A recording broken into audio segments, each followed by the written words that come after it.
Welcome back to Fear and Beer, a Halloween Horror Nights podcast. Join us as we venture year-round into the fog. Make sure you give us a like and a follow on your podcast platform of choice.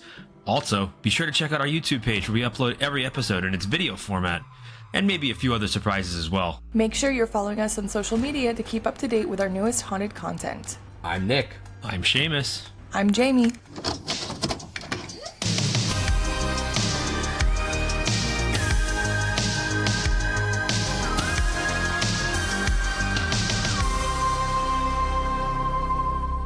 Everybody was asking for announcements. Where are they? When are we getting them?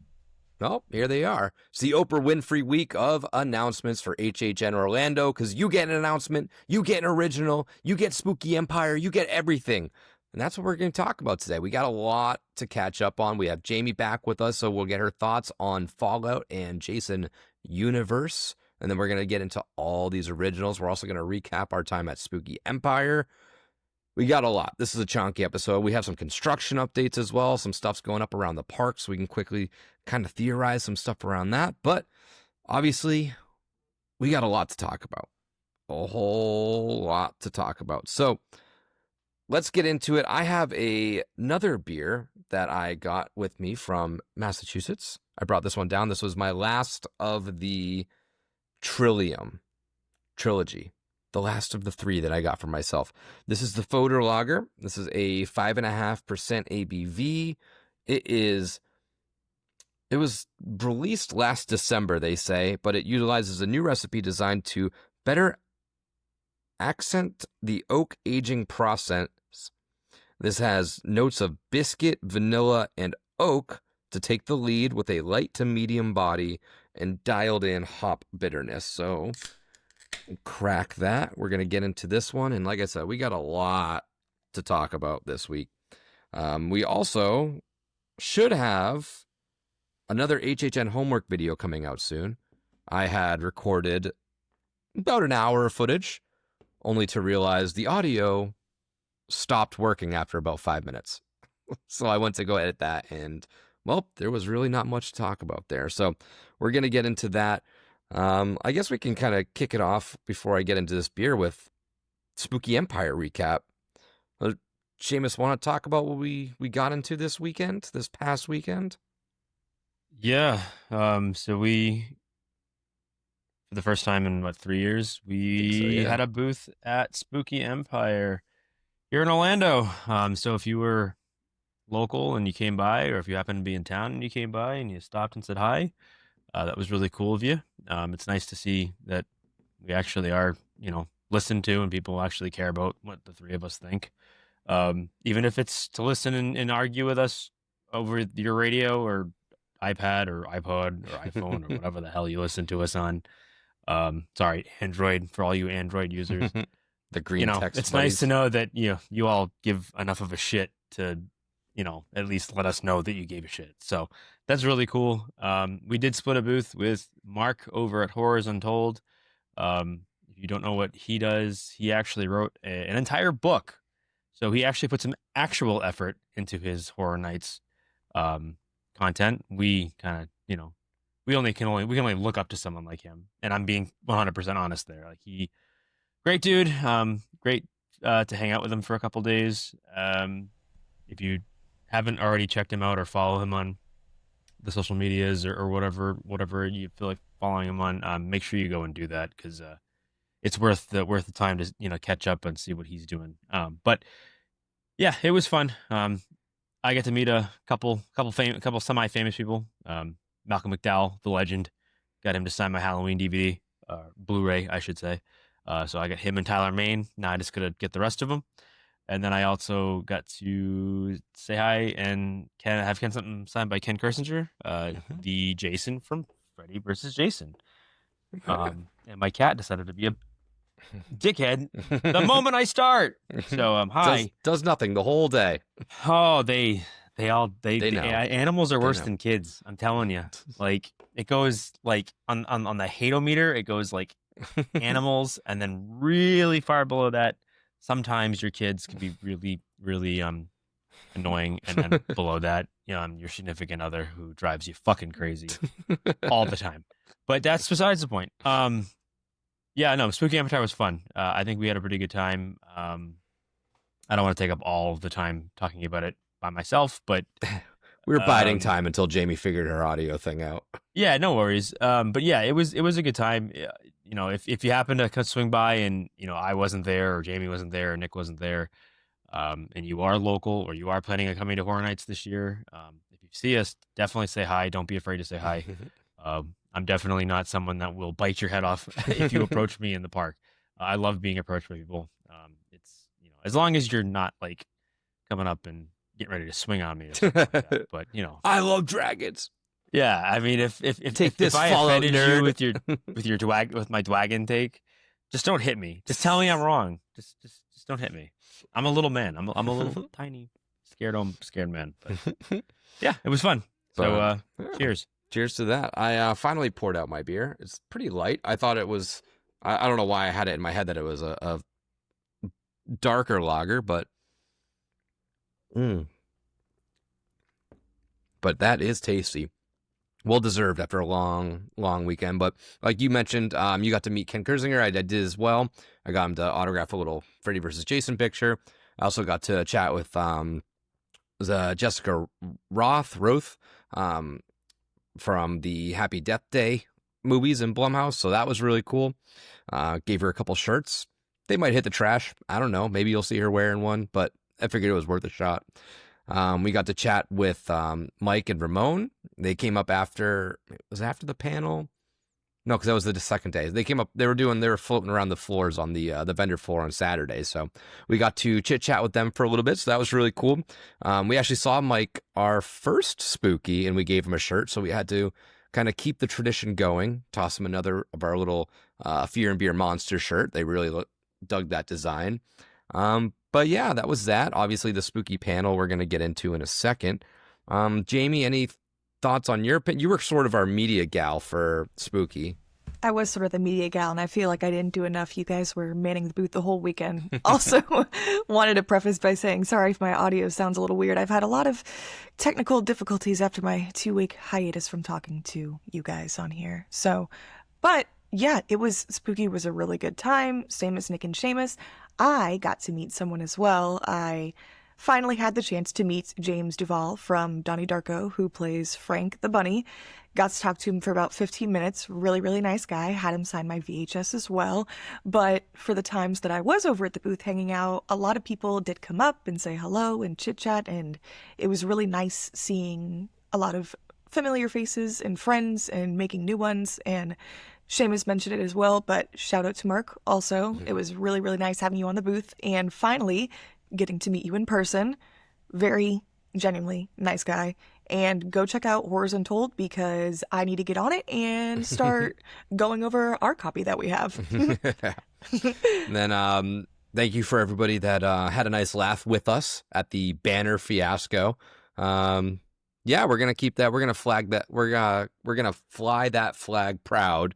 We're gonna have the 1L followers. Maybe we can turn a shirt into that or something like that. But let's get into what was actually discussed at the Spooky Empire panel, because I didn't go to it. I sent Seamus and Jamie out there to kind of take a little break and watch it, but I did watch somebody's full-length version of it on YouTube, and I went through and I took notes of certain things that I thought would be fun little discussion points. So obviously, overall thematics of the event were discussed pretty heavily.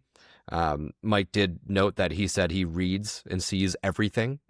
So the last couple years that the missteps, I guess, of cohesion didn't fall on deaf ears. So that's something I think that they made note of multiple times. So I think that they really, put that at the forefront of things, which I'm very excited to see pan out. So I'm curious to see how it lays out.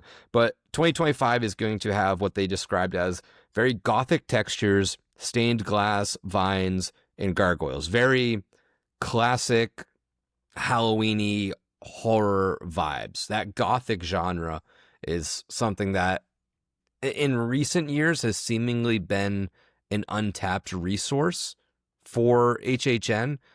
We had bits of it in Graveyard Deadly Unrest, but like as an overall overarching theme, it sort of hasn't been fully used. They did mention the conservatory is sort of where the event lives this year. So we learned from Seamus's Googling or whatever that it was sort of a greenhouse or a glass house or where you kill people in Clue.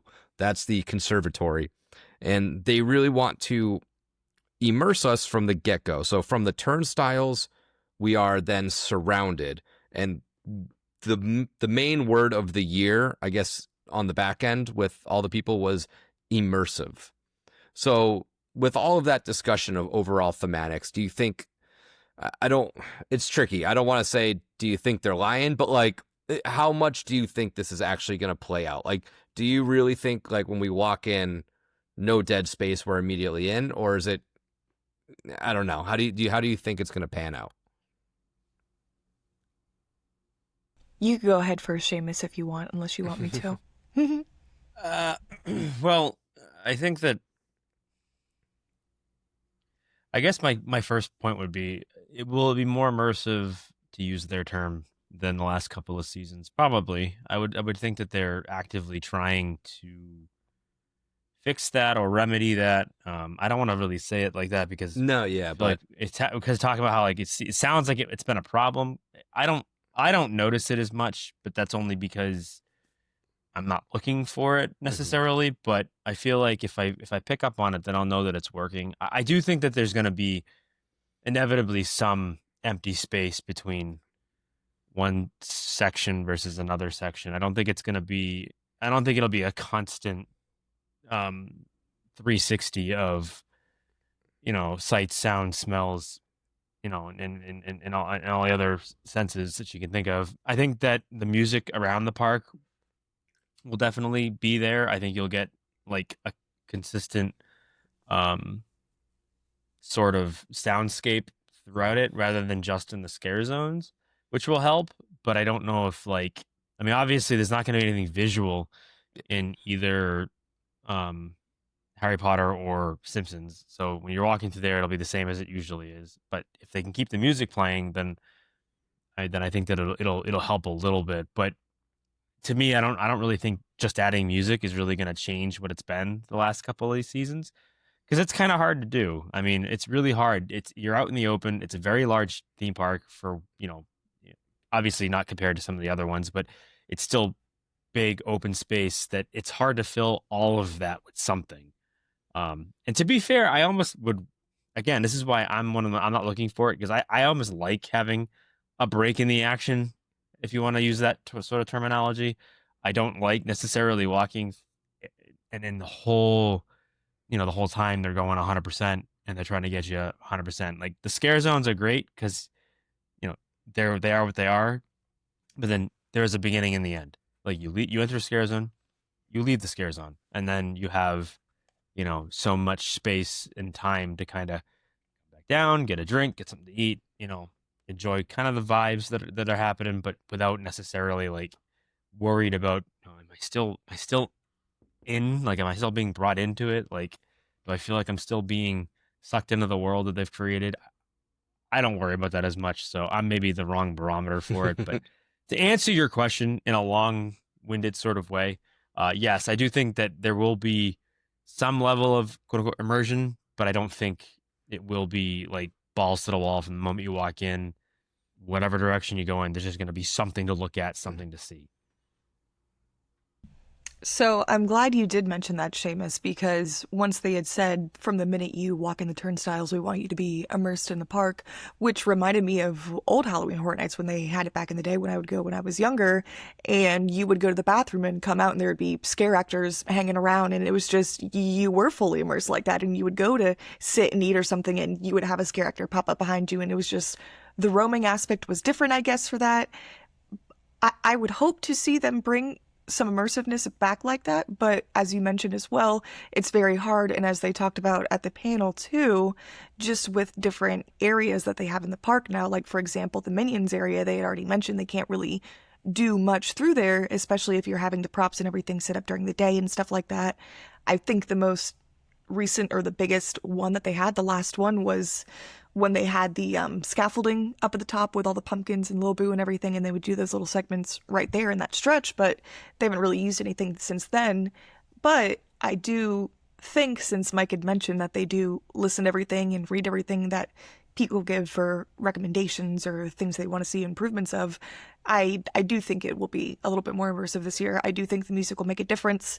Another big thing that I think added to it previously was your guys' number one thing, but the chainsaw roaming hordes did make it a little bit more, so when you did have those dead spots, when they used to have them in Simpsons, you would at least have something to like keep it going, you know? Mm-hmm.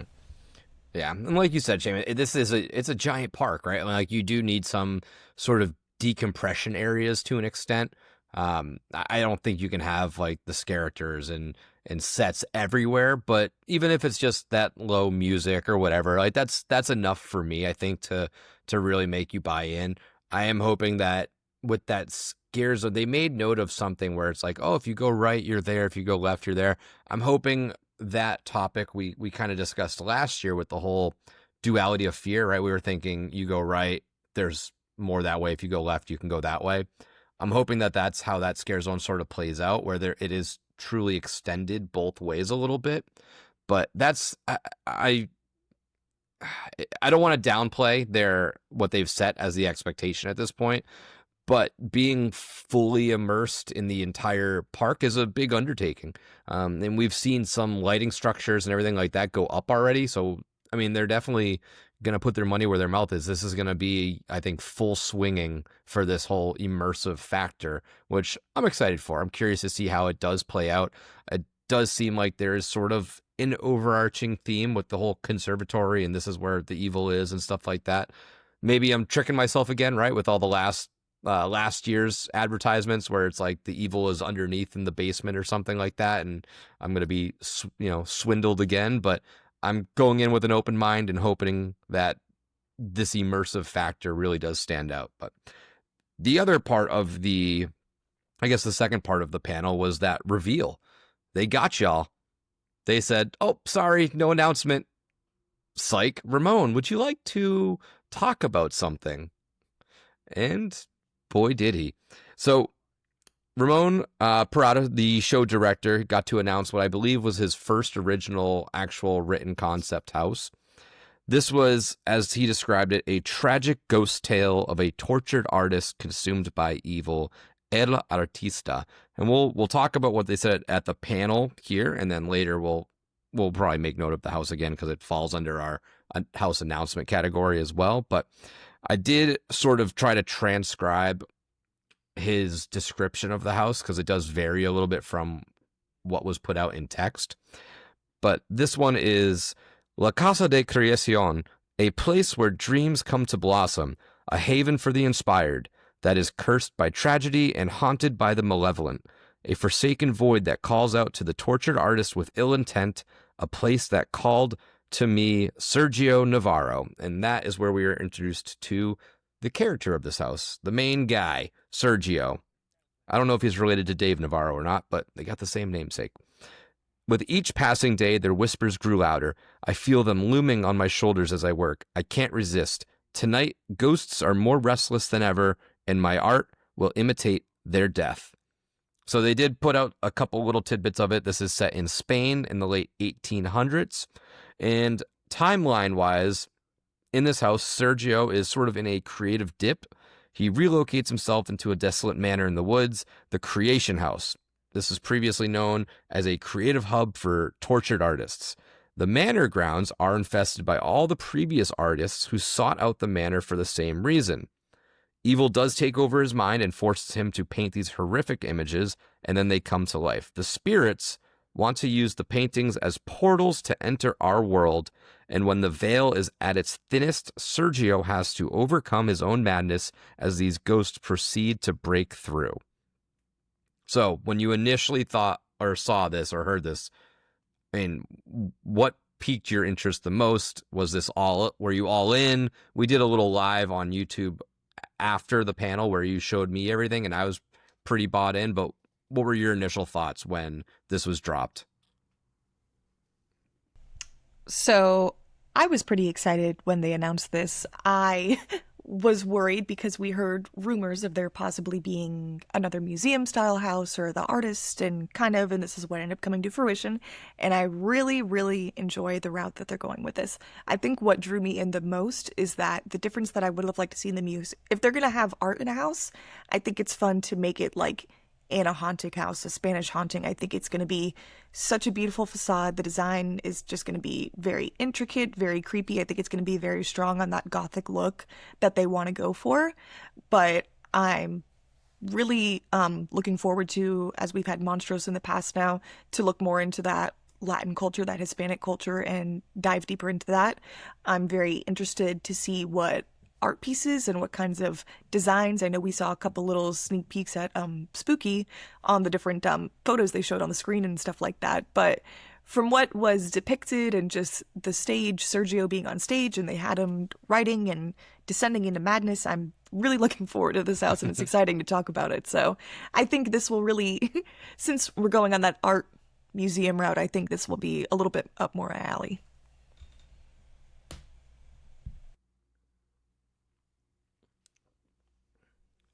Sorry, I was dealing with something else. Repeat your question.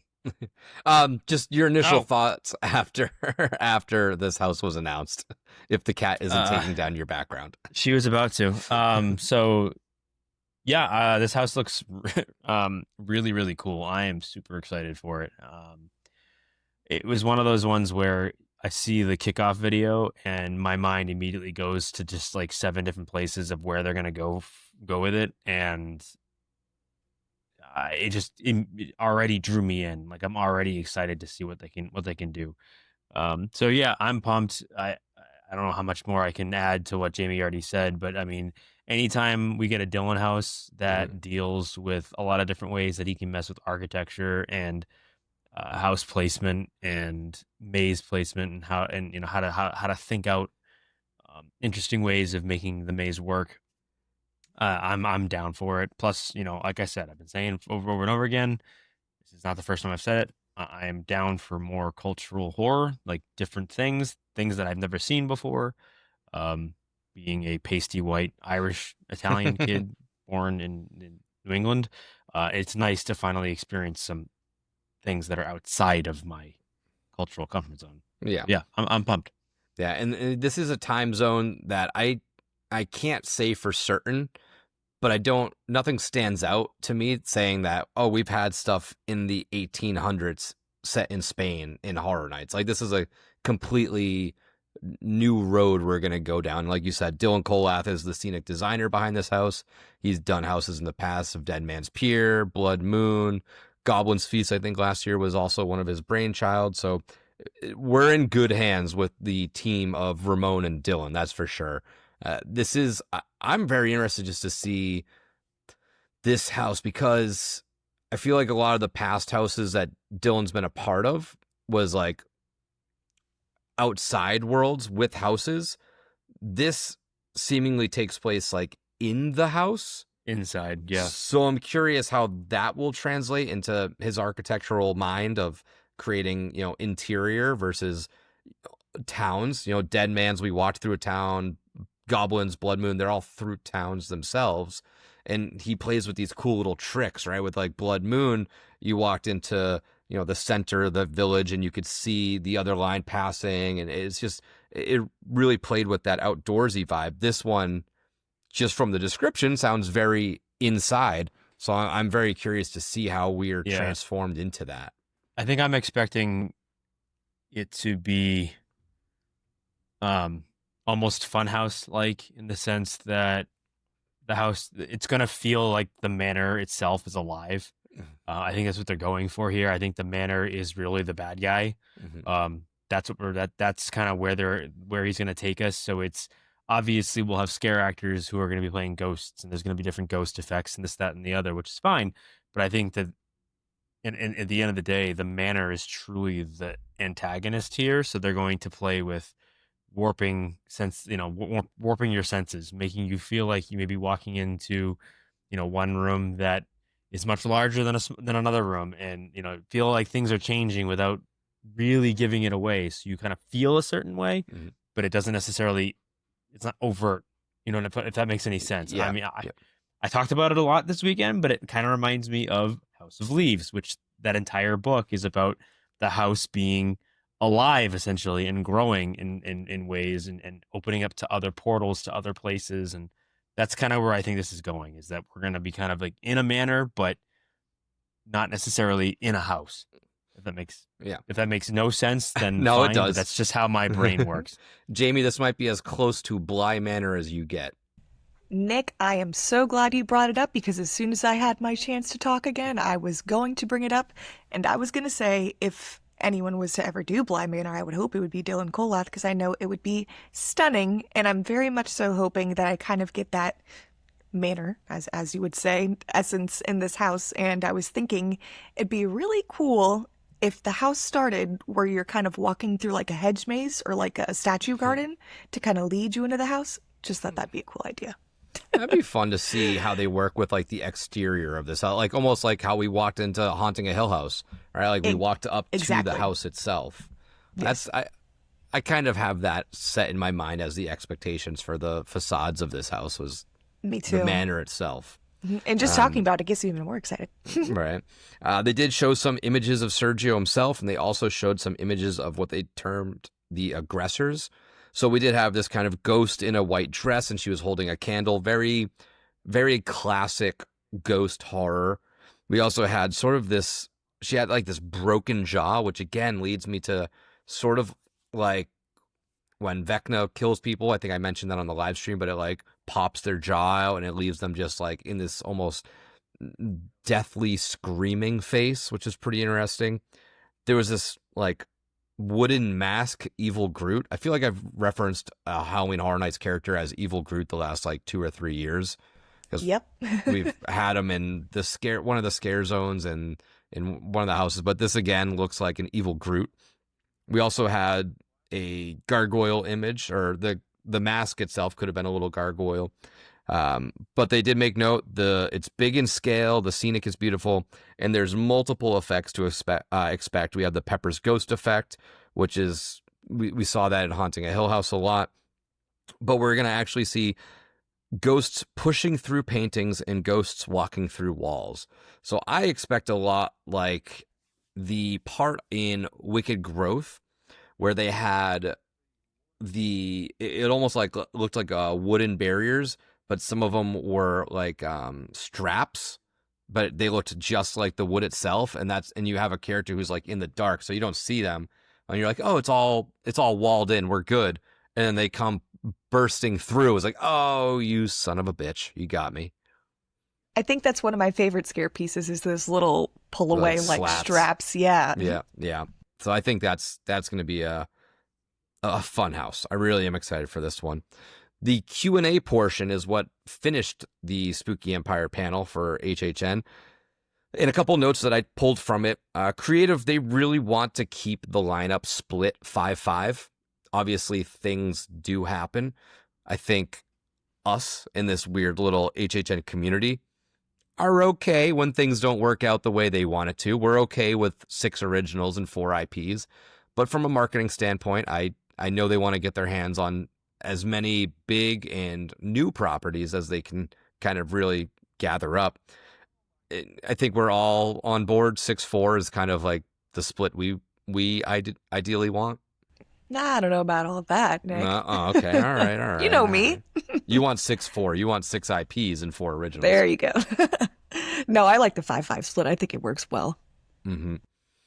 There was a question about the frequent fear passes with Express or something like that, and they all were like, that's sort of an untouchable topic for us. We are so far removed. They make the event. Somebody else deals with people getting to the event. They're not part of PR, marketing, ticketing. They're behind the scenes. They make it and you come to it. I did think it was really nice. I think the gentleman that asked the question had said something along the lines of, they're like a group of dads in the community and they all like to go together. And Mike pointed out is like, you find me after, I will get you the phone number and we'll figure something out because that just goes to show, Mike's love for this event, and he gets it. Like this this random guy must have been going to the event for, whatever, say 20 years with the same group of people. And, that frequent fear pass with Express makes it very accessible for them to be able to go as a group, see each other, maybe just for those 2 months of the year. They probably spend time on the off season as well, but that's kind of their thing. And, there's rumors that Express option might disrupt their plans. So Mike took it on his own to make it right, which is really cool that somebody, that high up was willing to do something like that for, seemingly the right person. So that was really, really cool. Somebody had asked about all the old videos that they used to do pre-show for the houses and if they could ever compile them and release them online.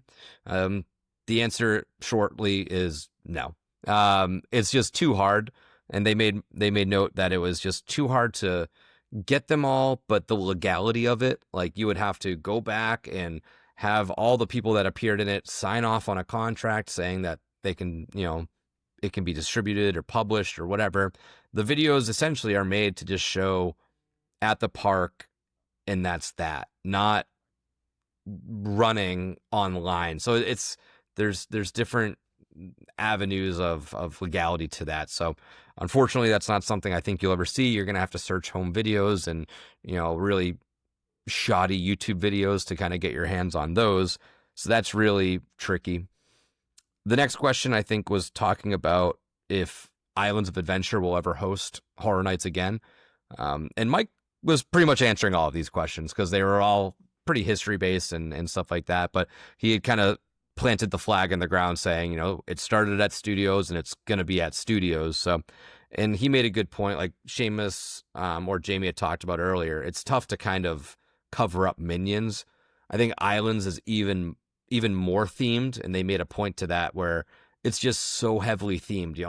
How do you truly dress up Seuss Land or something like that? That's what I was going to say, especially with like Dr. Seuss. There's just only so much you can do there. Either way, you're gonna feel like you're in Seuss Land, no matter who's around you.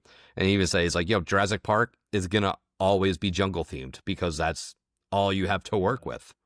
So that. And another question too. I mean, the last time they did Islands of Fear, the last time they did Islands of Fear, was Harry Potter even a part of that park yet? Oh, it's a good question. I don't, because it'd be even harder now because Harry I don't Potter's think like so. half that park. Because I think Harry Potter, I was watching a video on this recently. I think Harry Potter Land opened in 2010. It just hit 15 years. It just hit. Okay, so I think I'm right then. Yeah. Yeah. 2010. Yep, there we go. Okay, I can do a little bit of math. Yeah. So it's tricky. I don't think that's, gonna be any time at all, really. I mean, if anything, maybe just kind of stretched into that little back portion, like by where Poseidon's is, because you can walk right through the sound stages to that area if they really do need to stretch out a little bit. But it's just, as cool as it would be, I just don't think it's gonna happen. One thing that I really was interesting in, and I think Lorsol's answered this question. Somebody had asked about if there was ever any motion put towards getting HHN into some sort of TV show. And then she had said, well, she had put a word in with somebody who has a streaming platform, wink, wink, Peacock. But there is just so much to work with there. And she particularly wanted to dive into Jack the Clown's world because with all the history there, you can get into Eddie, you can get into Oddfellow. I think it makes for a really, really good series, almost like a anthology. And we've talked about that previously, where we really think that this could be pulled off in some way, shape, or form. But I'd love to see. I'm always surprised that HHN isn't in some sort of episodical format. But is that? I mean, it's tough asking the question of do you want that? Obviously, I think we all want that. But do you think this is feasible? Do you think something might actually come of this? I think it would be difficult to probably make it into like a full-on series, but I think it would be cool to see like a documentary style about it. But excuse me, I think Jack the Clown would probably be the best option. That's what I would go to as well. I feel like he's got a lot of backstory to use. He's one of the more prominent characters that even people who aren't as familiar with Halloween Horror Nights recognize, especially Orlando locals and people who've been going to the event for a while. So obviously I would like to see something like this, but it would be cooler, I think, to see it in a TV series. I'm just not sure how it would actually work. Yeah, I don't really care one way or the other. I mean, I'm new enough to the event that like I don't really have the history with the icons and with Jack and with everything else that kind of make the lore what it is. But I mean, would I love to see like some sort of Cary, Ohio miniseries? Sure. I think there's a lot you could do with it. I mean, I hate to say it, but a lot of their characters are kind of cliche. I mean, in the sense that like you've got a lot of the cliche horror characters. Jack, scary clown. Well, we've seen that 1,000 times. So, like, is it just going to be another meh TV show? But people are going to watch it because it's based in a theme park, I think. Yeah. Like, I don't know. If you want it, more power to you. I think that would be fun for the fans. But no, I don't think it's going to happen because that's a lot of money to put behind something that really doesn't say anything new, which again is wild saying that about Hollywood because Hollywood is nothing is new. But right. I don't know. I don't want to poo-poo it just because I have to poo-poo it. That's just what I do. It's my thing. But like at the same time, no, I don't think it's gonna happen. Sorry, Jack fans. I just why would you want that? Like I can't figure out why anybody would want it, but that's me. Yeah, I'd like it. I'd like to. I think there's a lot of fun stories in history that you could tell through this thing. I would. And they barely want to give you like podcast episodes and posts on a message board. Like, you think they're gonna put together like a multi-million-dollar like TV program? Come on. Yeah, they'll push it off to somebody else. They'll make Peacock do it. Just give them the rights. That's all they need. The topic of Nightmare Fuel came up. It cannot be confirmed nor denied, as they said. They did mention the Lagoon experience. They said it in a way that, again, caught himself. Yeah, like it didn't confirm it nor deny it, but it was the fact that it was mentioned. It was in one of those quick sentences where it was just like, I think he was riffing on the answer and he dropped it. And then he realized when he said it, he's like, and then like everybody's like, ooh. I don't think he was supposed to mention anything about the Lagoon. But I mean, the Lagoon show in the regular park has been going for over a year now. Mm-hmm. I mean, it'd be kind of hard to believe that they wouldn't do something Halloween specific for Horror Nights. Yeah. I mean, I would be 100% surprised. I'd be 200% surprised if there's not a single Lagoon anything. Yeah. I mean, there has to be something. I know that they have the trussing up there for like, I guess for the stage or whatever they put stuff, on that side, but I think there's going to be some sort of Lagoon. Yeah, something. You need a people eater, like we've talked about. Like, you need something. Yeah. And they did say, if Nightmare Fuel is back, there may be a new show director. So clearly, I don't care. As long as it's still sexy and full of fire, I'm happy. Right. So and clearly, still has magic. Yeah. Yeah, we need the magic in there for Jamie too. He's got to watch her 30-year-old face go, oh. Hey, how did that happen? 29, Seamus. I still got another year. You're almost 30. I don't want to hear it. I can't take it yet. But you got to read between the lines on that answer, right? We're getting a new show director and it's coming back. Like the Fuel Girls have already commented. I think they've already that they're back. That they're on it, right? So yeah. So we're getting Nightmare Fuel back. I am very excited to see if they, last year they had this like carnival-y theme. I'm hoping that they retheme that again. This might be the 5th year, but I feel like the first 2 or 3 years the first 3 years were pretty much the same. Last year was the circus theme. I'm hoping that they don't do circus again, like for that 2-year period. I hope they stick with the theme of the year and do sort of that classic gargoyle-y gothic show. I think that's a fun world to play in. And I think having a new show director shows that change is going to happen again. Yeah, I could see like their main character coming out with like an easel. Yeah, something weird like that. Painting thing or whatever. Ooh, we could have a fast upside down painter. One of those came to my middle school. Was she wearing What? Like panties and a bra? Was she like, Sadly fully not. clothed? Sadly or- not. no. No. You guys didn't have those at your school. These people would come and like paint No. stuff really fast, and it was No. upside down, and then they turn it over, and it's like Abe Lincoln or something. For what No. though? Like a pep rally or something? Or I don't know. They just had them there, and then they put the painting on the wall. An assembly. We called them Yeah, it was an assembly. I was Assembly. gonna say. So I was just gonna say. So you had an assembly for this painter? Hey Yeah, kids, look yeah. what we brought you guys today. Yeah, they did like Abe Lincoln or like Mother Well, I Teresa or mean- something. We did. I mean, I don't know. Growing up, we got shown like Dare and Scared Straight and all that shit, and we all still ended up being jackasses. Yeah, we so did it's too. like- And those crazy didn't do prom anything. reenactments with the drunk driving, they used to bring like a full Oh on my fucking God, helicopter right? onto our football field. It was crazy. Wild. Obviously, you can't host a panel at HHN without the icon debate coming up. Oh, that question is always asked. Somebody already asked, is Sergio the icon this year? Well, it's just at this point, we're at the day and age where icons are not a thing. Like the icon this year is Five Nights at Freddy's or Friday the 13th or whatever the IP that draws you there. That's the icon. Like it's just the icons of yesteryear were obviously heavily used in marketing and advertising because that's just kind of what it was. But now we're a day that doesn't work. Yeah, well, because now we have 5 guaranteed IPs every single season.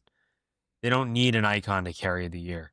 Like it used to be that, like, we're doing a lot more originals. We might have an IP house here or there, but generally our event is carried by the icon for that season. So if it was Jack's year, if it was Chance's year, if it was Lucky Lady Luck's year, or if it was Fear's year, whatever it might be, they were an icon because they basically thematically were the event. They don't have that anymore, and you're never going to have that again. I think what you're going to have is as they've said before in their panels, iconic characters who will carry through the event. Like last year we had Oddfellow. This year we have Sergio. Sorry, not last year. Sorry, the year before we had Oddfellow. Yeah. Last year we had Oddfellow. Sinister. Last year we Surreal. had Sinister and Surreal, who were not icons per se, but they were characters that carried through the event. And you can consider them icons if you'd like to. I think that's what Mike's point is. It's like, listen, we're not going to tell you, hey, this character is now someone that's going to be part of HHN lore for the rest of eternity. Mhm. But we have a character in this really nice house that we are really, really proud of that we want you to, accept. And I think that's kind of where it comes from. It's the same with like the Boris Schuster argument. Is Boris Schuster an icon? No, but he is clearly an iconic character who everybody will hold dear, and people that really loved that house will like him and want to see him again. Same with Sergio. Sergio is going to have a beginning, middle, and end. I don't know. You haven't mentioned it yet, but Ramon did make a point to say that. Yeah. Or Mike did. One of them did. I think it was Ramon. Probably, yeah. But the house is contained. It's starts, middle, and there's an end to it, a concise end to it, and it's not open-ended. We leave it open for Sergio to return. This is Sergio's story that we're telling. So is he the icon of the event? If you want to call him that, for sure, by all means. But no, I don't think you're gonna have icons the way that people expect them to anymore. Yeah, it's But just I mean, you're gonna get that question every year. yeah. Is this character you just showed off? Is that an icon? And Sure. no. If it makes No, you they're just happier, showing- fine. And that's really what the answer is. It's Yeah. like if you want to call him an icon, by all means, call him an icon. But no, we do not consider him an icon. Yeah, no. I think the icon day and age is, for the most part, that door is shut. Oddfellow, I mean, it was not that long ago, and he was, in that same stature. But I just don't think it's as needed. So, every now and then maybe we'll get a new something, but it's more or less a mascot at this point. Oddfellow served his purpose at the event, was an icon through the event, but you didn't go to Publix and see a billboard of Dr. Oddfellow. You saw the Stranger Things or extra whatever Correct. it was that year. So Yeah, and I think like you said, it's the advertising. That's what they used them for at that time. Was this is how we're going to advertise the event? Because whether they couldn't advertise an IP or they didn't have the rights in time to advertise it, because I'm sure they have to film these ads yeah, months in advance, so they have to like they already know going into this year what their IP is for next year potentially, or what their IPs are for next year, or at least what they have. like on the Rights board anyways. circled up. So at least they can start filming ads, start putting together ads and this sort of thing, getting their marketing kind of in place. I don't think they don't really have that issue anymore. It's like they have something ready to go for the IPs that they've already decided upon.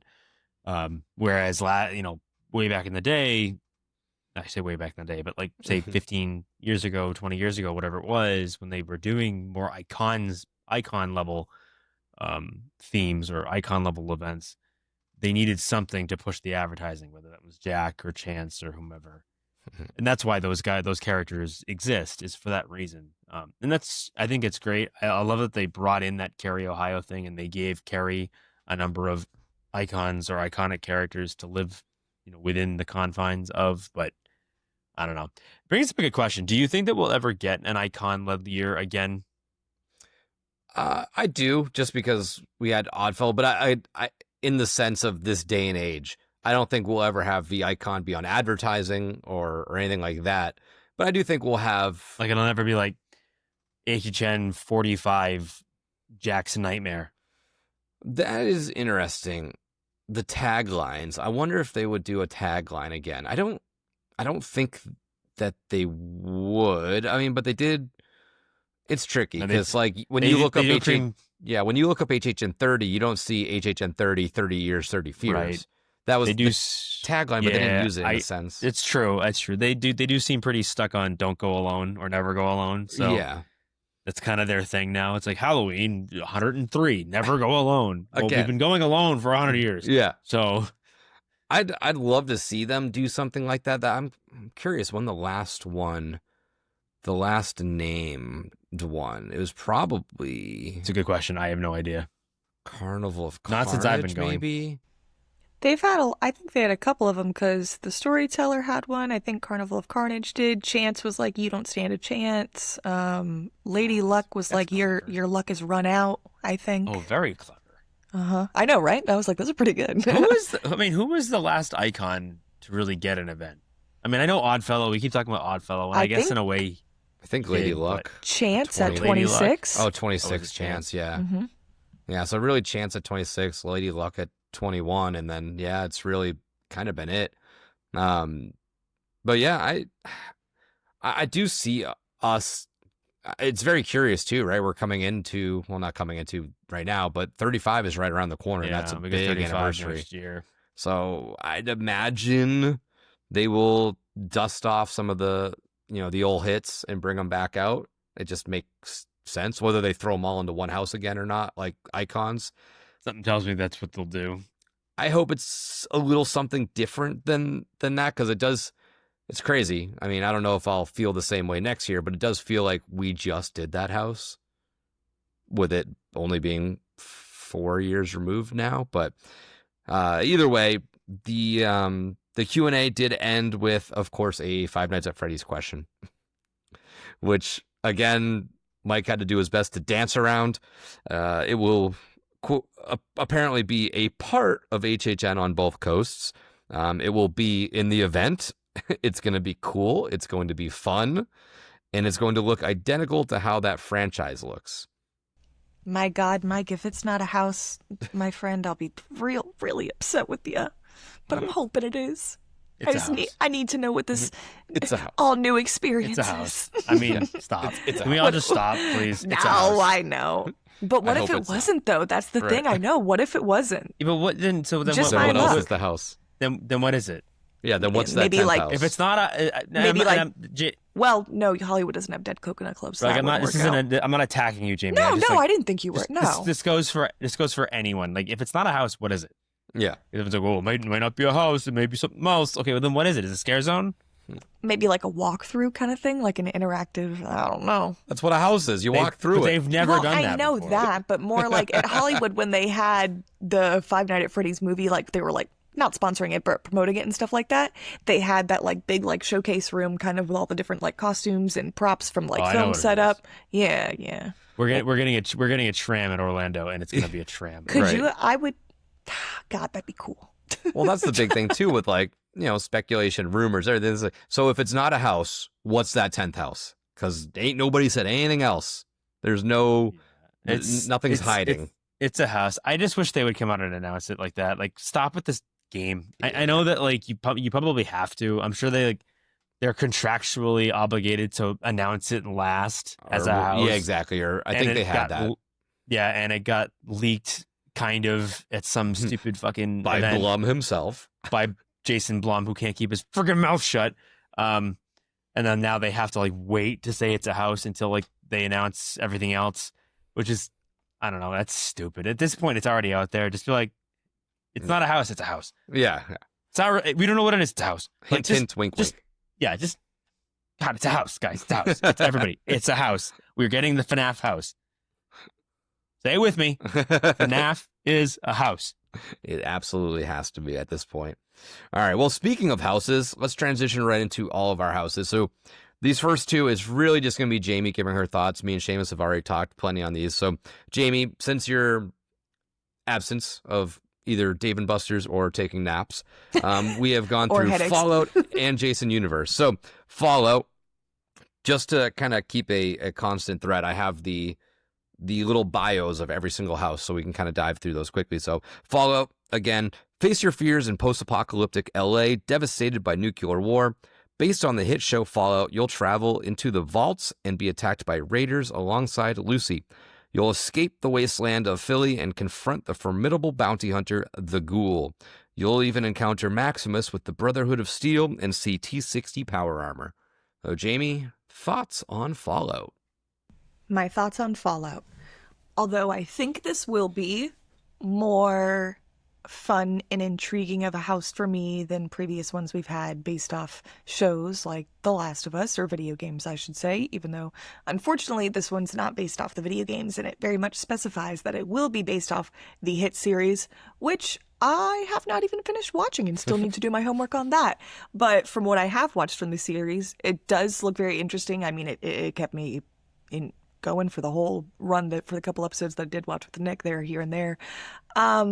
Again, just the whole post-apocalyptic thing doesn't really do it for me. I know I've said it a bunch of times. I don't need to say it as much anymore, but I do think it'll be fun with a different setting. It'll be really cool to see the Ghoul. I'm interested to see, was the last character you talked about the guy with the like big robot suit kind of thing? Yeah, that's the T-60 power armor. Okay, that's what I was thinking. Yeah, I'm very curious to see how they're going to play this house out, just because even though I never really played the games or anything as well, I'm a little bit familiar with some of the gameplay that I've watched on YouTube and stuff like that, and just like the maps and everything, and I thought that could have maybe made for a better premise for a house, but I trust in Universal that they're still going to make this very cool and enjoyable. Mm-hmm. Yeah, I think we kind of discussed it a little bit, where I think going with this series is a smart move because it keeps you in one pocket of the Fallout universe versus trying to like encompass so many different games. It could get a little murky at that point. But so Jason, Friday the 13th, we got an announcement, fittingly enough. Come face to face with the iconic horror villain Jason Voorhees. Step into the terrifying world of this silent killer. Flee through the woods and into his sinister shack. Enter the summer camp where his gruesome legend began. Jason is back, and nothing can save you now. And Jamie, the floor is yours. So, as many of you obviously know, Nick is very much excited for this house. He's a big Jason fan. I, on the other hand, am not that big of a Jason fan, unfortunately. I had recently just kind of watched for the first time the original Friday the 13th, only because I've watched it in bits and pieces there. I think I've seen the second and third one. Maybe I couldn't even tell you because there's so many of them to keep up with that is just so overwhelming. I've never seen, what is there, Jason Takes Manhattan, there's 12 of them. Jason Underwater or something. They just have everything. Not underwater, he's in space. Oh, well, but he is on a boat in Manhattan, so. Okay, maybe that's what I was thinking. And he drowns now, he drowns a lot. Coming so. June 2028, Jason takes fucking... Yeah, he goes with Namor. It's right. Jason and Aquaman. It's interesting, you had mentioned in the little blurb that you read for the house that it's going to start off in the cabin at the camp and stuff like that, which I think is really good because I do normally enjoy that campy aspect in films. I think the whole plot of Jason was just a little slow for me. I thought it was odd as we know. I mean, it's not really a spoiler since it's been out for so long, but I mean, his mom was the killer at the end. It didn't really like stick with me as much when you use Jason this much and use him for all the other ones. I don't know. But do I think it'll be cool and it's fun to have a big name slasher again? Yeah, for sure, because it's been a while since we've seen Jason. I am interested to see what scenes and what different films they choose to pull from. I know Nick has probably mentioned it on the episode that I was not on, but it'd be really fun to see an 8-bit Jason, like you were saying, that kind of one. NES. Even though, yeah, which Friday the 13th is that? It's just its own video game. Oh, it's from a video game. Well, never played the video game either, so there you go. But I did get Nick a pretty cool you weren't flag even that I alive think he has then. in the room. Yeah, I know, but you know I like looking for old things. So, yeah, pretty much for Jason, even though he's not my favorite, still excited and looking forward to this house because I do think it'll be fun. And when I went to Carnival of Carnage, I never got to do Camp Blood because I was too scared. So this will be a nice turnaround for me. Here we go. Alrighty, so that catches us up to this past week. Now, we talked on Saturday. That is when they dropped El Artista, A Spanish Haunting. But again, quickly, I'll read through the blurb just so we can stay consistent with things. In 19th century Spain, a tortured artist moves to an isolated country manor to seek inspiration. Instead, as he wanders the ghostly hallways and haunted conservatory, malevolent spirits break into our realm through his paintings. He tries to resist, but the art comes to life and possesses him. Now you're about to become part of the permanent exhibition. So, we don't need to spend much time on this. We talked about this up front, but that was on Saturday. And then I think on Sunday, Universal or Halloween Horror Nights official Twitter X account, the Everything app, did tweet out that something along the lines like, do you want a spooky week? And that got the community stirring. We are getting the spooky week drop, everything like that. It's coming back. We're going to get an announcement every single day, yada, yada.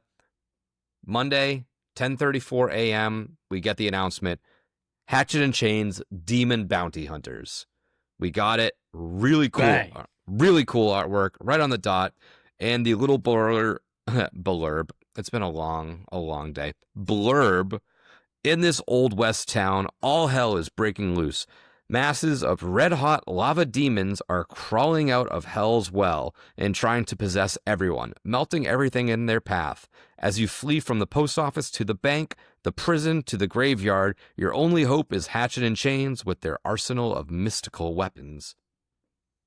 That blurb gave us a lot more than kind of what I pulled from that little area in the house, which I'm very excited for. So, Jamie, the 10-second 'cause section of the house. Jamie, why don't you give your thoughts since you're the biggest Hatchet and Chains hater? Hatchet and Lames? No, I'm kidding. After reading that and you just rereading it to me again after seeing it for the first time when the house was announced, it does sound pretty interesting to me. I'm not the biggest Western fan. I do kind of like that they're more interpreting the demons from hell coming from the underworld in this Western setting. I think it's going to be pretty cool. I think the set design and facade and everything will be something I wouldn't say that we haven't seen before, but something we just haven't been used to seeing in the more recent years. It's a different theme. It's very fun and surprising to me that they picked this out of all the movies in Slaughter Cinema and to have, or Slaughter Cinema 2, and to bring it as its own house the year after. So apparently it was very well received by others. Like I said, it was a little short for me. I miss the scares almost every time I walk through this section, and I did this house a lot, but I do one still... of the longer sections. You hate on it. No, say it's you would short. It's one of the literally longer walk sections. in and be in the front, and the demon would be coming down, if you ever fucking saw him coming down on the chain, take a right, one demon there, and go straight and you're out. It was like, No, because you have to walk. You have to walk through the corridor with the painting and the flowers on the table. You took a right, you took a left. That's where the demon was. Then you take the another painting left. You with go the to the flowers on bar. the table's the intermission. That doesn't count. You go to the bar top, and then they Oh come my out from God. there, and you bang a left, and then there's the other one that's pulling the demon back, and then you go out. That's in the same scene that I'm talking about, where he flies out from, and then the demon's pulling him. It's on the It's same like, wall. It was like 2 sections. Oh, Mummy man. Strippers was literally just the stage. I would take the- a mummy stripper's house. Blood and Chum was And I just don't even the like the shark fucking mummies. head. The clowns in the cafe or clowns in the caves or whatever was just the caves. We need justice for the cyborgs and for Heavy Metal Hell 3D. That's what I was hoping for. Maybe. Those were both, I'd say, the same length of Hatchet and Chains. I don't know. It was the same amount of twists and turns. Okay, maybe I am just being a hater, but somebody needs to find the schematics of Slaughter Cinema. you could 2 look it and up let on the me know. walkthrough and see it. Okay, we'll time it. We'll time them. I feel like you already had this preemptive thought, so you probably, when you were recording for Macabre, you probably sped walk through Hatchet and Chains so you could say it was slow, so it was so quick. We'll Like, go oh, this section was only 10 seconds. That's crazy. didn't even, it's like gone in the blink of an eye. Well, I'm really I just excited. wanted mummy strippers, so Mummy strippers. They were calling my name. I just I'm was bummed. rushing through Hatchet and Chains every time. Be careful how we say that sentence, okay? Mummy strippers, not mommy Mummy, strippers. Yes, mummy, like mummy, in the mummy. raps. Mummy. Mummy. Like Brendan I mean- Fraser. Like Brendan Fraser's The Mummy. It's a classic hit. You know what I meant. I'm excited. It's real. Are you insane? Are you insane? Get we outta get our here. we get our Western house. I'm really happy. I think this gives a little bit of variety to the event. The whole lava demons is pretty cool. I think that adds like a different character. What are you shaking your head to? Where did the lava demons come from if it's supposed to be a Western? I don't know. There's 'Cause they're coming volcanoes from in the hell. Wild Wild West. Oh, okay. Red hot okay. lava demons. Oh. They're demon bounty hunters. They're Sounds like a demons. good band name. Red Yeah, Lava right. Demons. Yeah, Okay, 'cause Nick, go it's ahead. I'm Red done hot chili interrupting. peppers. That's what you're thinking of. It's Ah. really two of the same words. Man, they were geniuses. Actually, a terrible band name. I would not see them. You want to go down to House of Blues? The Red Hot Lava Demons are playing. Sounds pretty sick. Opening for Guar. Right? Exactly. Where did this conversation go? We're talking about I Hatchet don't and know. Chains. Sorry. Seamus, Distracted. what are your thoughts on getting this as a house? I'm excited. I have said we've needed some sort of Western-based or Western-themed house at some point. I'm not a massive Western fan. Like, I don't go out of my way to watch The Good, Bad, and the Ugly every other day, but I like a decent Western. The Unforgiven, 310 to Yuma. I mean, I like a decent Western every once in a while. So mixing horror with, the Western motif, I'm okay with. I'm ready for. The whole lava demon thing, I'm with Jamie. It's a little weird, a little corny, but I mean, It is a Slaughter Cinema house. yeah, Corny I is can it- I can is the I shtick. can look past that because there is a pastiche to it, and I'm fine with that. So, yeah, I'm excited. I think this will be a pretty fun original. I don't think it'll be my favorite of the year, but it'll definitely be one of those that I want to do more than once. Yeah. I don't think it'll be disappointing. Like, it's not like one of those ones where, like Museum last year, where it sounded like it was going to be really, really, really cool, really deep, but in reality, it wasn't that much to it. Mhm. So I don't think it'll be like that. I'm thinking kind of along the lines of, what's the one with like the bird beak like things? The Nightingales? Years ago. Nightingales. I'm thinking kind of like a Nightingale's house. Not obviously the same story, but kind of that same Vibe. desert feel, Yeah. Western, yeah. like that stuff. Like, yeah. Yeah. Yeah, I'm pumped. I don't know. I don't think it'll be high on my hype list. Like, it won't be super high on my hype list, but it'll be mid-rank somewhere. Yeah. I like Somewhere in that. I like they gave us in the description all these different settings, and they're all very classic Western. So the prison, graveyard, the bank, like it's just like almost heisty, which is pretty fun. I Yeah. do hope we hear like the sounds of the the spurs on the cowboy boots buckling around. I gotta get my Western get up ready for this house. That's for sure. Gotta wear my tight like blue jeans with that little Western shirt from Murder on Main. Throw my little bolo tie on. You're going to need a cowboy hat. I do need a cowboy hat, 10-gallon hat. Gotta get it. I should have one from all my years at Texas Roadhouse, but I did not walk away with one. Surprised you don't. I know. I am too. I'm going to have to brush up on my line dance skills, that's for sure, for this house. But I am excited. The Scoot, boogie. Sorry. Sorry. The arsenal of mystical weapons almost like made me think of Doctor Strange and like Wong, when Wong has like that mystical chain that he kind of Oh. throws out a little bit. So I'm thinking the that mystical part is a little weird. That throws me a little bit out of the Western aspect. Yeah, me too. Yeah, this What- is the bottom of your list. No, because thinking about it, if it's like demon bounty hunters, I mean, maybe they don't want to involve guns too much in like an HHN house, but Probably. I would think like in a Western like shoot off and stuff like that. That's what I would think. But arsenal of mystical weapons. Yeah, well, you can't kill demons with a handgun. Yeah. Yeah, This you got a this point isn't there, a video Seamus. game, Jamie. Not This is real Constantine. life. So what are you gonna kill him with, a fucking potion or something?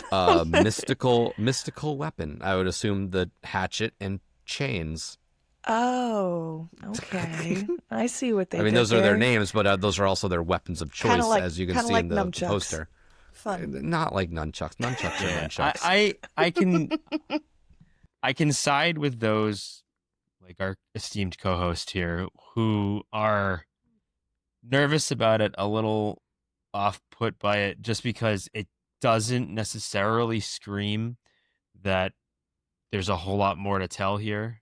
Like that one scene seems to kind of encompass the whole aesthetic. Like it's the saloon, and you've got the one guy who throws it, like the demon is he's capturing the demon with his lasso or whatever, and then the other guy comes around with his hatchet. How much more can you pull from that? I can kind of see where they're coming from. I think that there's more story to tell. This is the reason why Universal doesn't pay me to come up with these stories, because I can't come up with them. But I definitely think that there is more to tell here. I just hope that they can top what was in that scene, because they did kind of go all out with the, whatever they call that effect, The with little you throw the thing down the line and you pull it back. the little whatever. zip line thing. Yeah. The zip line thing. Like, is that like the big thing? Do we not get a cool chart topping scare like that in the house? I would hope so. And it not be the same thing. Like, I don't want it to just I don't want them to reuse that whole scene. I feel like you're just here for the zip line. So I don't know. I hope that there's something to it. Yep. But I'm of the mind that I think there is more to tell. Yeah. I think that out of all of them in that house, that is the one that you can tell a story with. Yeah, I think this can be extended, probably better than most of that compilation East Slaughter Cinema 2.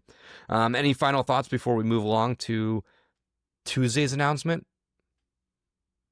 Perfect, because there wasn't an Can I get a announcement on Tuesday. yeet-haw? Yeet-haw.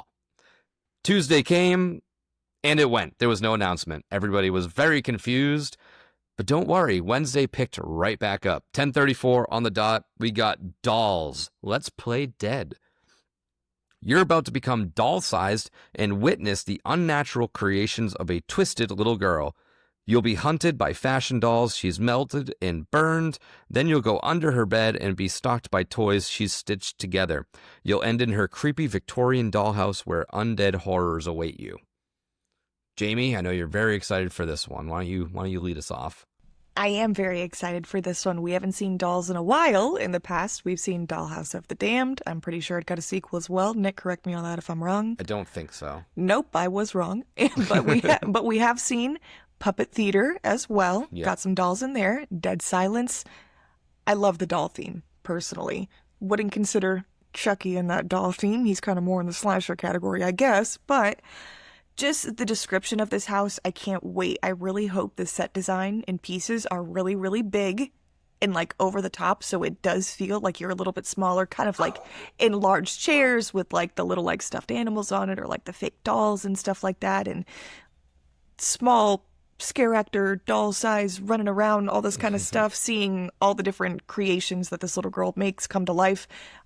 You guys have talked about it before, that you were wanting like a Toy Story sort of house, like with Sid stuff and whatnot. It sounds just like you guys might be getting that. But what I'm really excited for is this house is where it says you get to walk through her Victorian style dollhouse. Anytime I could bring up Bly Manor, I can, but a big part of the haunting of Bly Manor is Flora's dollhouse, and that the dollhouse basically comes to life, and all the different characters inside of it is actually what's going on in the house. So I'm very looking forward to seeing how they do that aspect of it, and I just can't wait for this house. This might be my most anticipated original so far. Perfectly splendid. Perfectly splendid. Yeah, this is I from the description I get very much what we talked about on previous episodes. Sid's toys. This is pretty much what it seems like. I do like this whole scale that they're going to work with. It does remind me, like you said puppet theater. The scale in that house is what they pulled off was just ridiculous.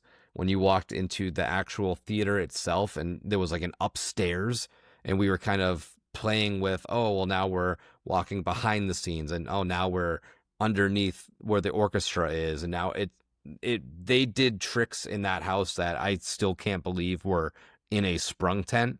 So based off of their history with the ability to do that, I have, I have all the belief in the world that they can pull this off. So I'm very excited for it. The key art was really interesting. I feel like a lot of the, I guess maybe except the one that we got today, but for the most part, Hatchet and Chains and dolls, like their key art's very colorful, which is interesting. But there's a lot of eyeballs, there's some cobwebs, there's scissors, there's dice, there's blocks, there's a lighter for when she melts the Barbies, which is, I would do that to wrestlers back in the day, so I get it. So now I feel like I'm going to have to pay for torturing all my wrestling action figures when I was a kid. I used to burn their hair off sometimes, so it's okay. Well, that's just wrong. I would like do wrestling matches. I was like, oh, this is an Inferno match. You were just a psychotic little kid. That's funny. You would light your wrestlers on fire in the Inferno match? If he loses, yeah. Oh, then I'm the psychotic one. That's crazy. Well, that's an Inferno match.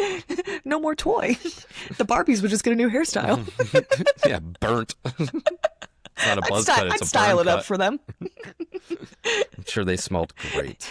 I was going to say, it was one time my curiosity. Burnt plastic. Seamus, I know this house is just perfect for you. Yeah, it's it's a nightmare. Just hearing about it, I'm a little put off by the fact that you're being shrunk down to doll size. I was kind of hoping it was more along the lines of like just killer dolls, but I mean, I'll take whatever I can get. I do think it's a unique idea, a unique story. The fact that they're making like the kid, the bad guy, kind of like an evil Sid, essentially, or if Sid could be more evil than he already is. So I think that's kind of cool. Yeah, and scary toys, toys that are alive, that sort of thing. They are very frightening. But now I feel like you're gonna go in and everything's gonna be supersized. Like you're little and everything else is big, so it won't be necessarily like a bunch of scary little toys running after you. It's a 7-foot tall teddy bear. I'm excited just to see like this giant man doll running towards me, like a little baby mask on. I hope you like walk through. I hope one of the facade rooms is like you're walking into this big baby's mouth, like a baby doll mouth. I think that'd be really interesting. We'll definitely have like a Raggedy Ann style character. I could see it now. It's got to be something as close to copyright infringement as they can possibly get. Correct, yeah. But yeah, I still think we're gonna get like some smaller dolls and stuff like that, like, and whether it's just scenic or whatever. But this one's really got my interest peaked because it's just I think this is a really fun way to do it. It's almost like Honey, I Shrunk the Kids, that old land at Disney where it seems like you're teeny tiny. God, I miss it. Yes, that's what I was thinking about too. Mm-hmm. Yeah, so I think the scale is going to be the biggest factor. If they can pull that off, then it will make sense. And I'm very, very excited. So, any final thoughts on dolls? Let's Play Dead. No, and we'll probably dive into these obviously in deeper on other episodes, but these are sort of our initial thoughts as we are sort of in the midst of our spooky week, I guess you want to call it. So today, Thursday, that is when we got our announcement, again, 10:34 on the dot. Grave of Flesh. Welcome to your funeral, where things are about to go from bad to worse.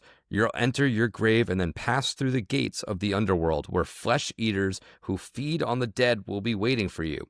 Get lost in their Get lost in their cavernous underground world where an endless gauntlet of flesh-eating creatures will hunt you mercilessly for all eternity. And with that, we got some key art as well. I can only assume that these are the individuals that will be chasing us, who are skeletal, mohawked, very vine-oriented creatures. They have, it looks like 6 eyes, 3 in each socket, big teeth. They look like the Brooders from previous years. I don't know if that was Depths of Fear, I think it was. I think so. The Mouth Brooders. So we got that on the key art.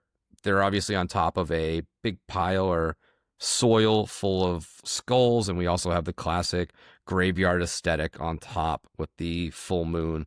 So Grave of Flesh, my initial thought when I saw this was that's Eddie from Iron Maiden. That's what my initial thought was. It looked like an Iron Maiden album cover. This wasn't the direction I thought we were going to go. Kind of disappointed. Interesting. This is... I hate the name of it. Grave of Flesh. I despise the name. I'm not sold on the name, honestly. Really? Yeah. I hate Why it. not? Why? I don't Grave know. of Flesh. It Grave just of sounds so... Flesh. It sounds I don't generic. know. It sounds It's not even local it sounds haunty. generic. It just sounds dumb. Like, what are they just they're fleshy graves? There's just a bunch of graves with like You're made the of flesh. flesh. You're the flesh. They're coming for you. Yeah. I don't know. I'm not. Yeah. I'm Flesh not eaters. sold on They're it. flesh eaters.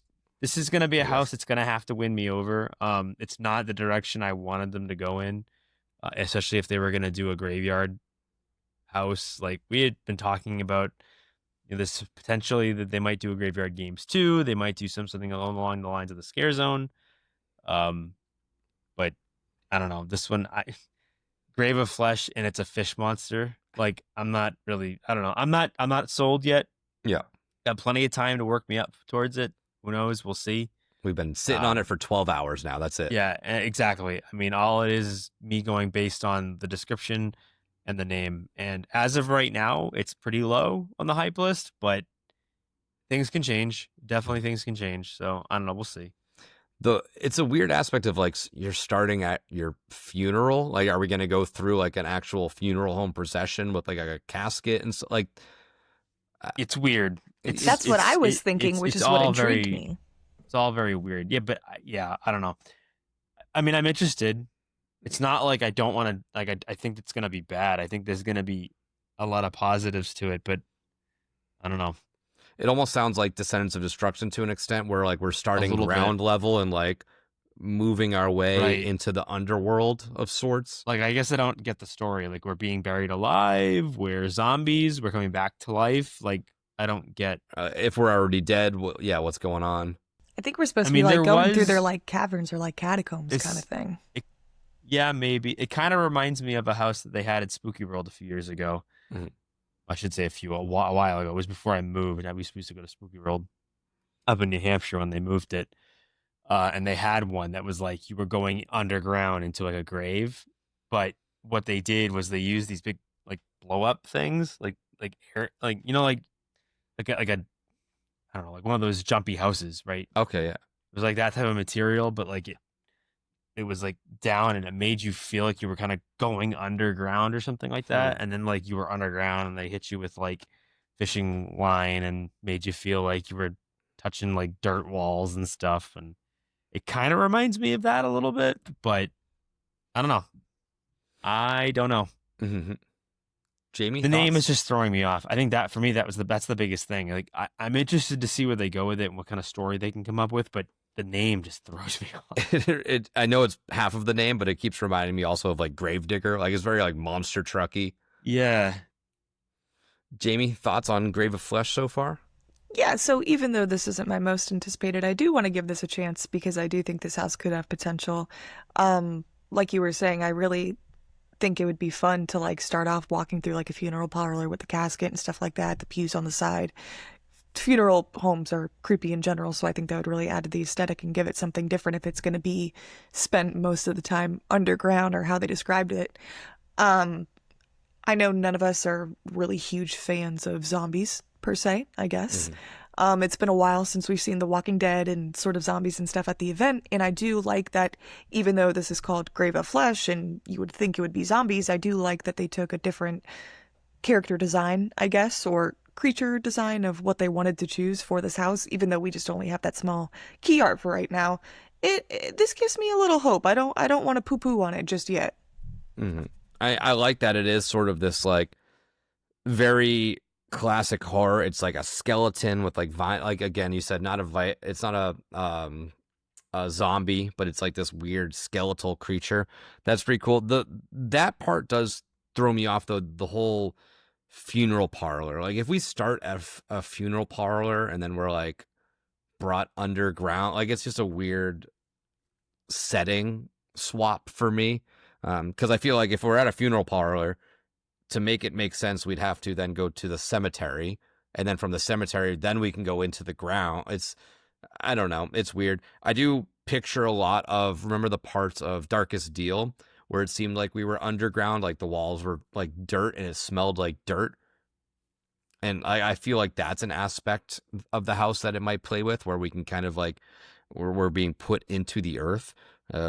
Again, this is sort of like, descending into deeper depths.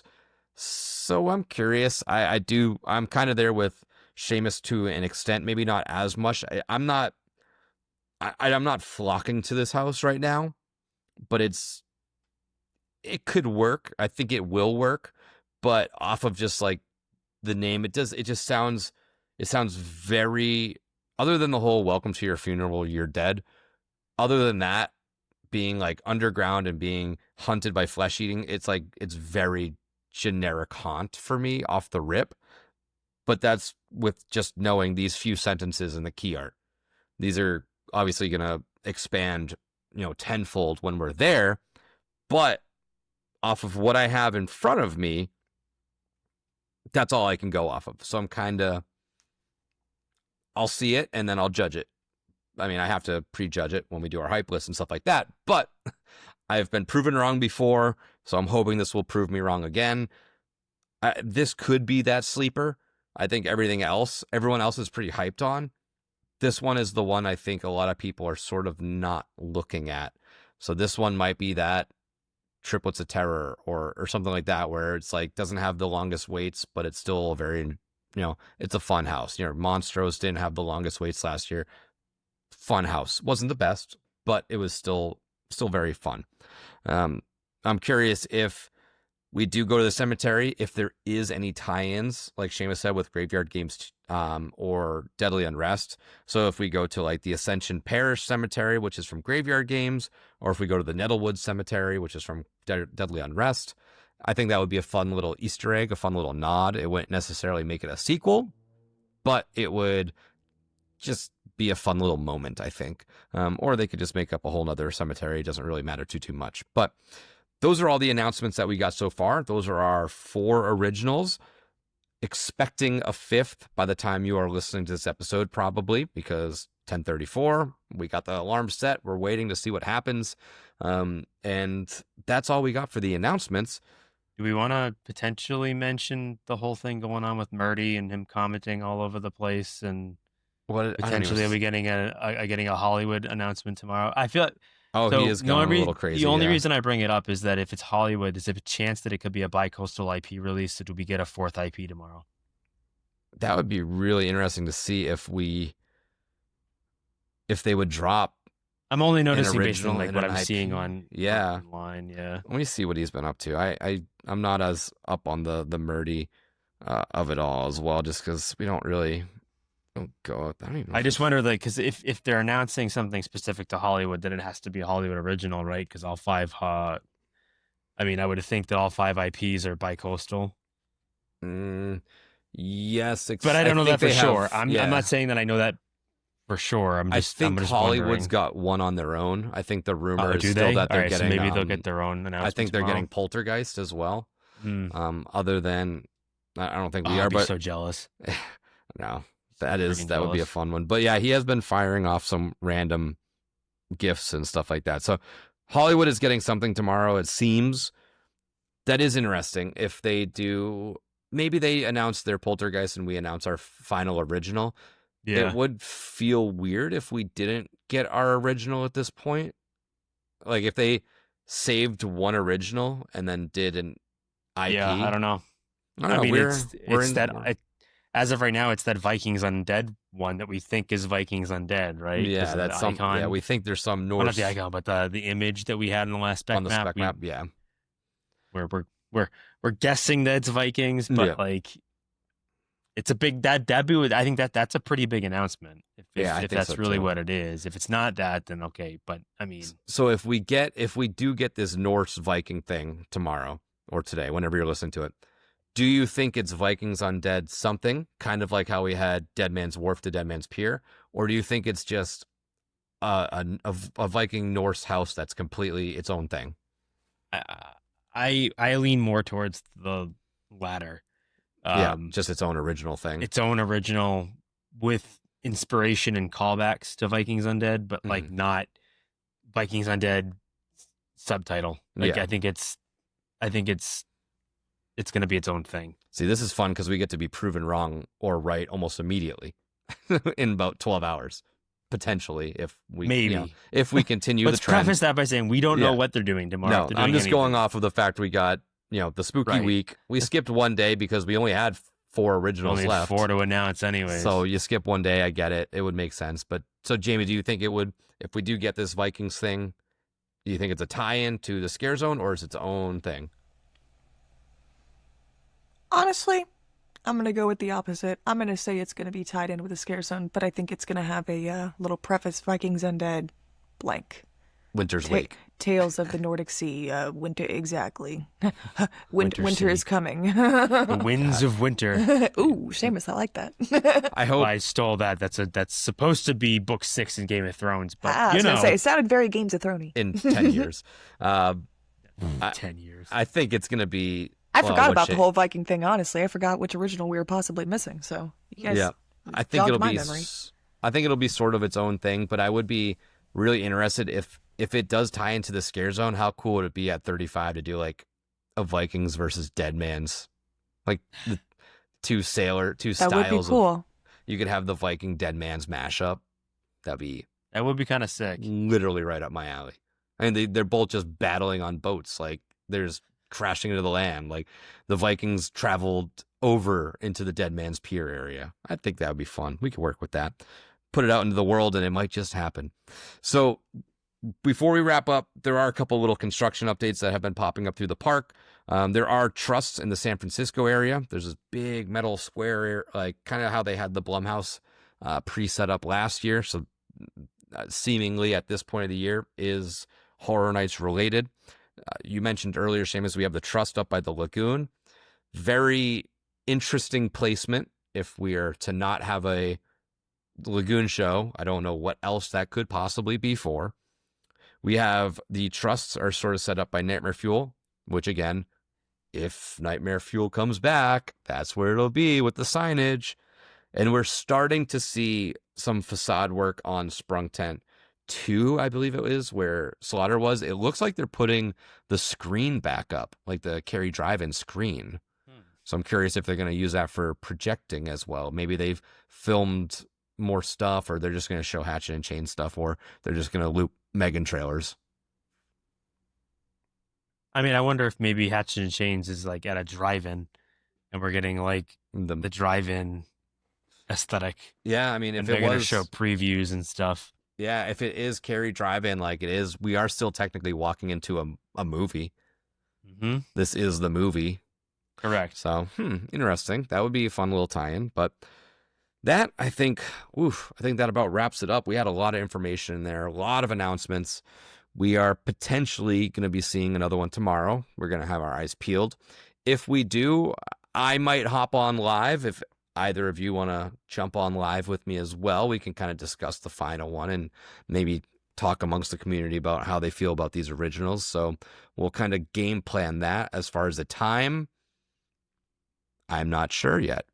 Is there anybody available tomorrow night to hop on with me? We can discuss tomorrow that. night. I just can't during the day because I'm working. I write up It'll an be at article night. during the day, but I could do it at night probably. It'll be at night. What Might time pop works? on for the old what live. works? 8:30, 9 o'clock? If an announcement asking comes us or the listeners? tomorrow, I They will can't be answer ready it, so. to go whenever you're ready to go. All right. Well, keep your eyes on our socials. We'll put out I'm a time. always ready to go. It'll probably be around that 8:30, 9 o'clock time that we usually hop on. So if you're available to come onto our YouTube Live, we'd love to chat with you. Those have been going pretty well. They're really fun ways to interact. But we'll get there if we get there or when we get there. But I think that's all we got for today. So until next time, this is Nick. This is Seamus. And this is Jamie. Happy Spooky Week.